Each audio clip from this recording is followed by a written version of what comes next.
Good afternoon po.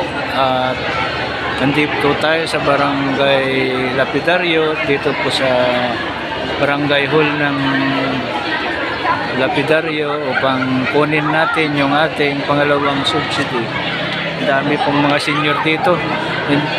Mga senior po ay nagkakagulo.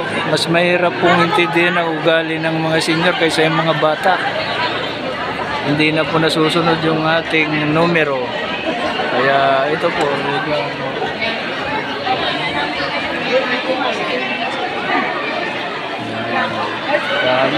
dami pong mga senior. Ang number po natin, number 382. Wala na, nagkakagulo na. Aabutin po tayo ng alas 5 ng hapon sigurado dito kasi hindi na nasusunod yung number.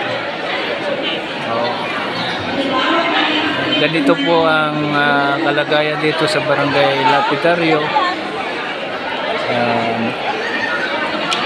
Binibigay po nila yung tamang ng mga senior subsidy. 1,000 po binibigay nila dito tuwing Pasko po.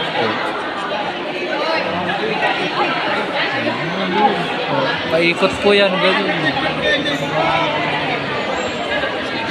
Hanggang dito lang po muna yung aking pagbibideo. Antabayanan po natin kung ano po yung mga kaganapan dito sa